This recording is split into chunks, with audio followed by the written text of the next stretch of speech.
Voilà, nous sommes arrivés à la fin de cette partie de JavaScript et nous allons clôturer cette partie par un petit exercice, un petit projet sous forme d'un testeur de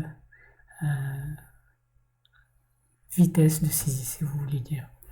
Donc, vous allez utiliser tout ce qu'on a vu jusqu'à présent, du HTML, du CSS, les différentes façons de positionner les éléments dans votre page. Donc, on peut, par exemple, là, on a une div dans laquelle on a 3 autres divs. On a utilisé un flex layout.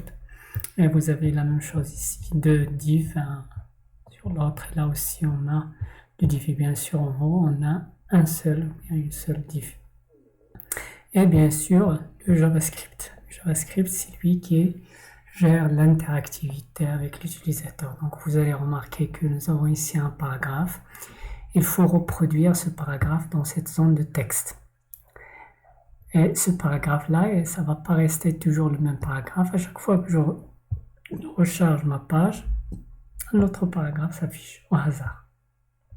Donc, bien sûr, on a un ensemble fini de paragraphes et on choisit parmi ces paragraphes un au hasard.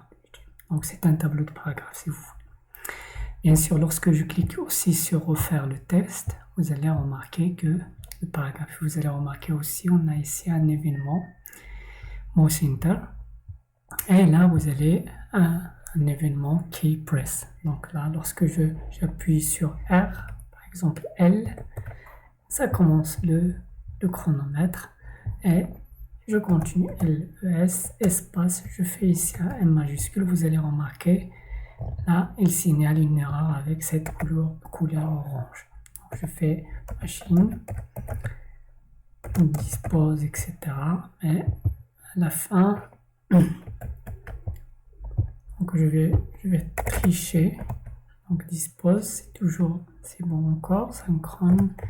Et voilà, donc vous voyez là, le chronomètre s'arrête à 27 secondes 61, à 27 secondes 61 millisecondes. Faites attention là, c'est minutes, secondes, millisecondes.